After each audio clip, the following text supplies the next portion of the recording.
네, 안녕하십니까. 저는 미싱 박사로 활동을 하고 있는 윤태용이라고 하는 사람입니다.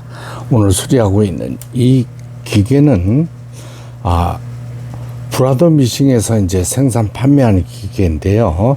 이쪽에 브랜드 요 밑에 삼각형 모양이 있어요. 요게 있는 거는 일본 브라더 미싱의 기술 판매 제휴로 들어온 아주 귀한 기계입니다. 국내 부산 전기에서 판매되었던 B260의 바로 전신의 모델이죠. 요 기계를 보고 만들었다고 이렇게 이제 생각하시면 되는 기계인데, 경기도 광주시 신현동 새말길에서 보내주셨어요. 유튜브 미싱 박사의 이제 구독자이신데, 이 기계에 굉장한 애착감을 가지고 계시는 것 같아요. 그래서 상세한 영상을 올려달라고 이렇게 부탁을 하셨습니다. 이 기계의 역사, 또는 사용 방법, 그 다음에 장단점 이런 거를 상세하게 올려드려야 될 것 같아가지고 지금 11시 정각이네요. 늦게까지 일어나는데 제가 사실은 거짓말 하나도 안 못해가지고 이 기계가 무거운 거는 요 근래에 취급을 하지 않으려고 합니다. 근데 이분께서는 포장을 워낙 스티로폼에 해가지고 포장을 잘 해주셔가지고 제가 수리를 받았는데, 유튜브에 지금 막 글을 계속 올리시면서 이게 사용 방법 상세히 일러달라고 말씀하셨어요. 요 기계는 1970년대 후반에 생산된 이 부품들은 사실은 다 일본 브라더 제품이에요. 요 마크를 보면 저희는 알 수 있습니다. 이때는 이제 제가 직접 판매를 부산 전기 브라더 미싱에 제품을 판매했었던 이런 이력이 있기 때문에 너무나 잘 압니다. 그러니까 브라더 미싱 B260의 전신인 이런 기계가 되겠습니다. 지금 기기를 받아서 살펴보니까 뭐 큰 문제점은 없어요. 그리고 이 기계가 이제 값어치가 나가는 만큼 또 보관을 잘 하셨던 기계예요. 근데 단지 문제는 뭐냐면은 요걸 이제 우리가 이제 흔히 얘기하는 모터라고 그러잖아요. 이 모터가 이제 1973년도서부터 이제 우리나라 국내에 220볼트로 교체되는 시점이죠. 미 군정 하에서 110볼트 전기를 사용하다가 220을 교체할 때 이제 박정희 대통령이 이 천문학적인 이 비용이 들어가기 때문에 많이 망설였다고 했어요. 근데 결국은 이뤄내고 말았습니다. 이때 당시에 우리 국내 전기를 갖다 110볼트에서 220으로 교체한다는 게 굉장히 많은 예산이 소요됐었죠. 이 기계 역시 사용자분께서는 이제,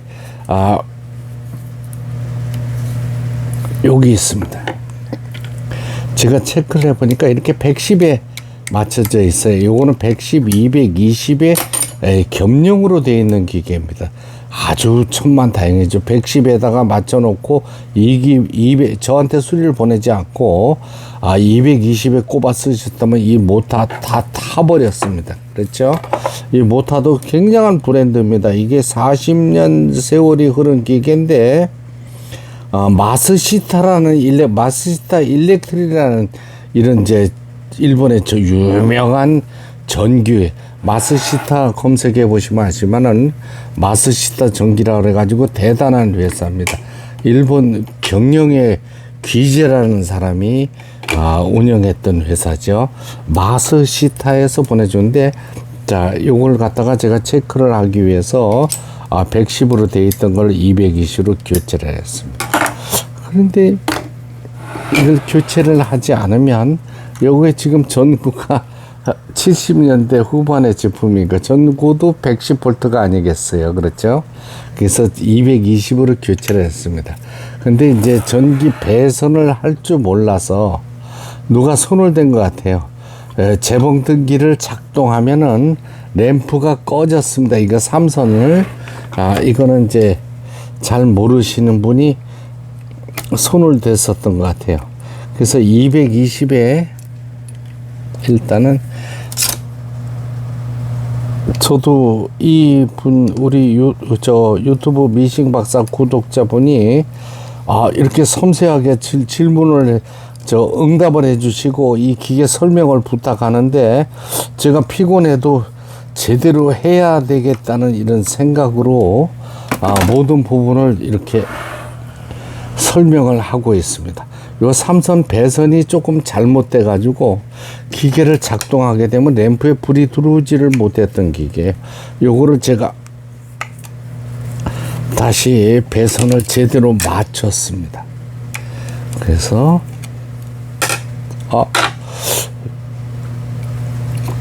저희는 전문가니까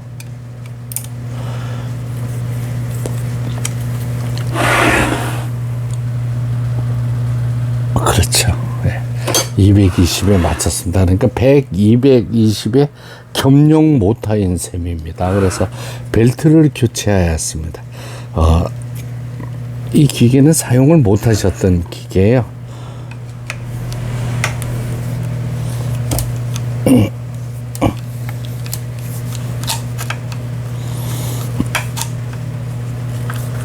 자, 됐습니다. 그렇죠. 그러면 이제 요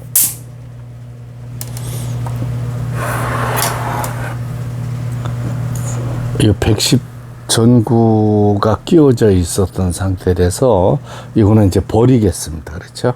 220 전구. 1973년도 박정희 대통령이 전국에 국내에 사용하는 일본 미국 가전제품이나 미국이나 일본은 지금도 110V 전기를 220으로 교체를 못하고 있죠. 어마어마한 예산이 소요되는 거고,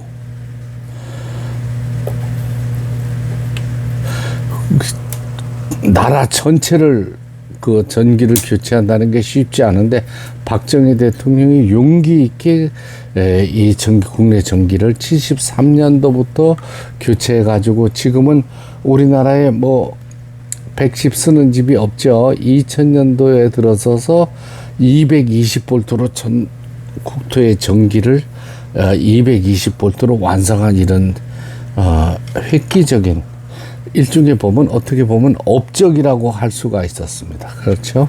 그럼 이제 램프 110짜리도 교체했고 모터 배선도 깔아서 페달을 한번 밟아 보겠습니다. 이렇게 페달을 밟으면 이 램프에 불이 깜빡깜빡하지 않고 지속적으로 들어옵니다. 이러면 수리가 잘 된 거예요.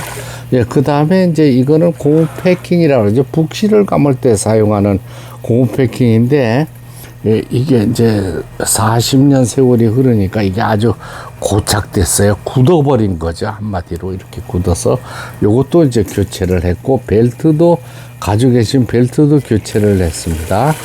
아이고, 야, 빙기가 돌아가지만 굉장히 부드럽네요. 실을 꼽는, 북실을 감는 영상을 또 보여드려야 돼요. 아닙니다.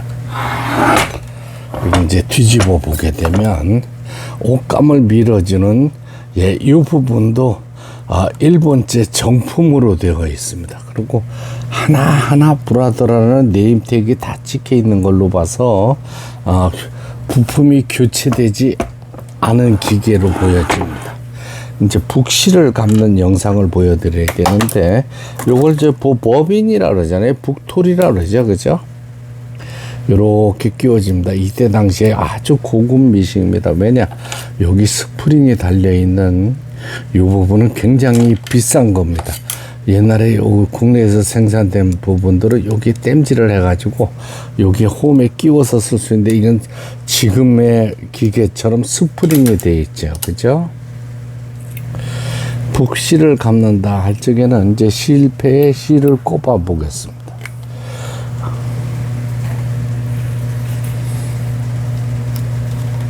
옷감을 전혀 밀어주지 못했던 기계인데, 톱니 이송 장치를 옛날에 만들었는데도 톱니 이송 장치가 부러지지를 않았어요.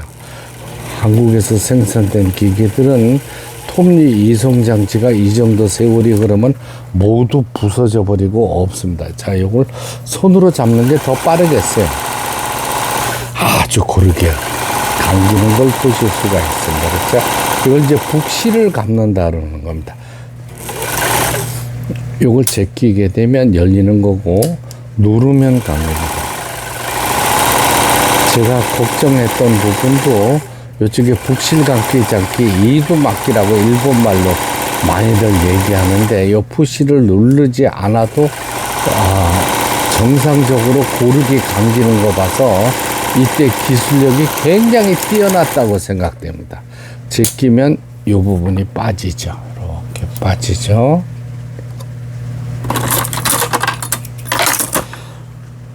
북실을 감았습니다. 그러면은 어떻게 해야 하느냐? 요 북토리 빼냈습니다.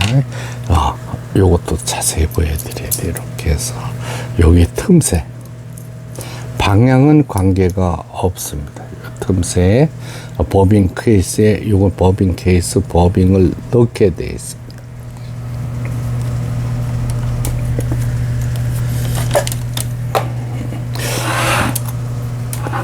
이렇게 보이시죠? 여기 북집이 상단에 홈에 딱 들어가야 됩니다. 북집 기둥이 이거 보셨을 거예요.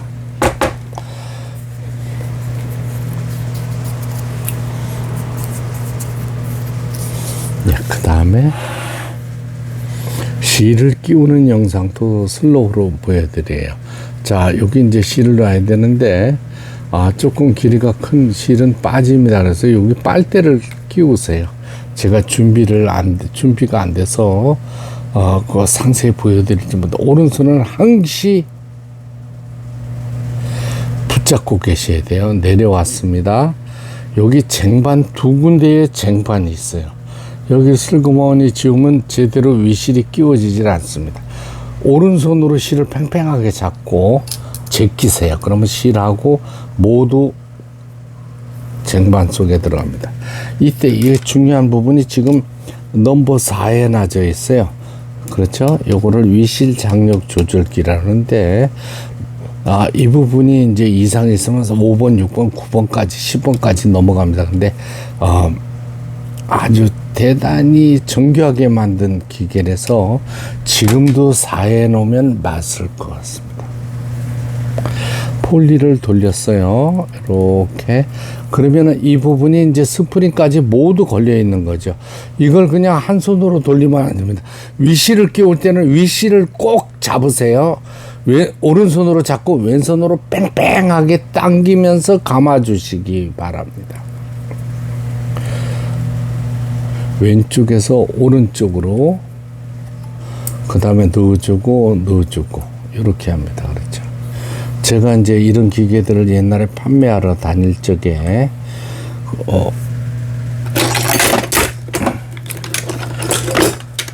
딱 요만한 방치를 가지고 다녔습니다. 현장에서 바느질이 안 나올 때는 때려가지고 맞췄었던 이런 기억이 납니다. 왜냐면 옛날에는 자전거로 재봉기를 배달했어요. 그때는 차량이 많지 않은 시대라서 자전거로 짐 자전거라고 했죠. 짐 자전거로 뒤에 재봉틀 괴짝을 싣고 발틀 미싱은 굉장히 크지 않습니까? 그렇죠? 괴짝을 싣고 그 다음에 미싱 대가리라고 그래요. 미싱 대가리들 그때 당시에도 이제 스티로폼은 있었어요. 스티로폼에 넣어가지고 대가리하고 박스 케이스하고 같이 조립을 해드리는 거죠. 요것도 보여드려야 돼. 조립하는 건 쉬워요. 요 두 군데 나사를 풀어서 끼워주고 나사를 잠궈주면 됩니다. 요 부분이에요. 미싱은 팔았는데 그때 당시에 출고라 그래요. 재봉틀을 배달 가서 실을 꼽아가지고 바느질을 하는데 이게 바느질이 안 나옵니다. 그런 기계들이 옛날에 무수히 많았어요. 그러면 순간적으로 그 자리에서 이 재봉기를 바늘대가 휘어지면 이쪽 바늘대를 대고 때리고 이쪽이 휘어지고 앞에서 뒤로 각도가 안 맞아요. 옛날에는 그런 일이 많았습니다. 그래서 현장에서 바느질이 잘 돼야 재봉틀을 판매한 계약서를 쓸 수 있지 않겠어요? 옛날에 그런 시절이 많았습니다. 야, 후진 쓸데없는 얘기고 제가 가지고 있는 에피소드가 엄청나게 많습니다. 예, 부산의 국제시장 있죠. 국제시장 노점에서 전기를 빌려가지고 미싱을 피하라고 있는데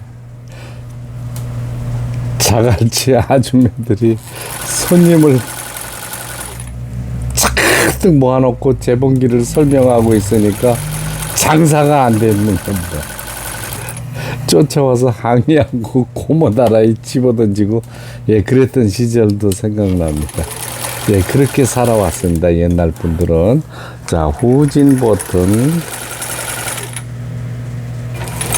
이 기계는 지금 보시는 것처럼 안정감이 있죠. 그리고 소음이 적죠. 그리고 박음질이 굉장히 부드럽게 되는 것을 보실 수가 있습니다. 그렇죠.